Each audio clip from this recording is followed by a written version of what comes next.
Russia is taking off the diplomatic gloves and pointing the finger directly at Israel. At the CSTO meeting in Moscow, Foreign Minister Sergey Lavrov launched a blistering attack, accusing Israel and the United States of unprovoked aggression. Moscow is no longer just observing the Middle East conflict. It is actively calling out Israel as the primary architect of regional destabilization and a direct proxy for Western military adventurism. A crisis in the Persian Gulf resulting from the unprovoked aggression of the United States and Israel against the Islamic Republic of Iran, in parallel with the expanding war in Lebanon, the expanding military operations against the Syrian Arab Republic, and of course the complete stagnation that is deepening the tragedy of the Palestinian people. Lavrov's indictment is sweeping and deliberate. He refuses to treat the strikes on Iran as an isolated event, connecting them instead to a broader campaign of chaos stretching across Gaza, Lebanon, and Syria. Russia is aggressively constructing a narrative for the global South. Israel is not acting in self-defense, but projecting aggressive force to split sovereign states and sustain Western dominance.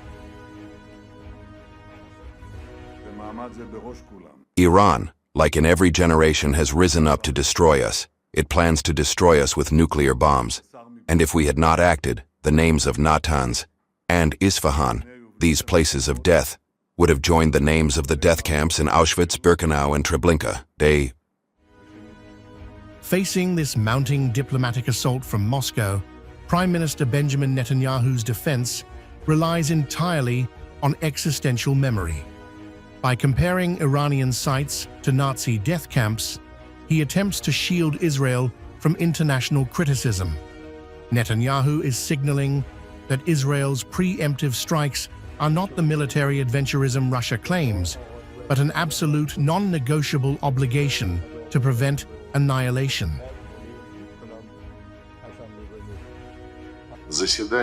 From Israel come statements, official statements that there will never be such a state. There will be the state of Israel, moreover, within expanded borders. This will not pass by our region because the reverberations concern not only the consequences of the crisis around the Persian Gulf, but also for the Caspian, the South Caucasus, and Central Asia. But Russia refuses to let Israel's existential defense control the narrative.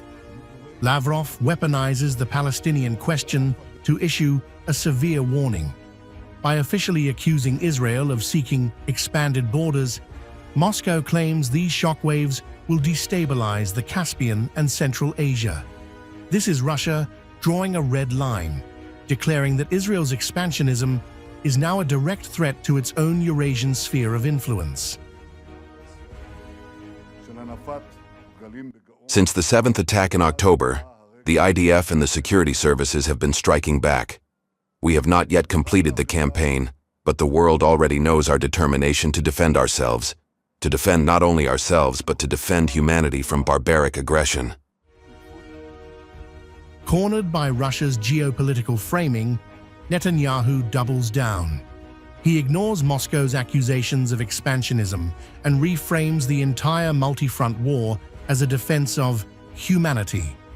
It is a calculated tactic to anchor Israel as the West's civilizational shield, demanding unwavering loyalty from Washington and Europe in the face of Russia's diplomatic onslaught. The diplomatic battle lines are now drawn.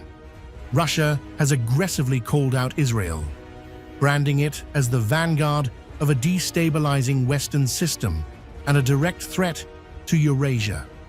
Moscow is turning a regional war into a massive geopolitical liability for the West, putting Israel's existential narrative to the ultimate test on the global stage.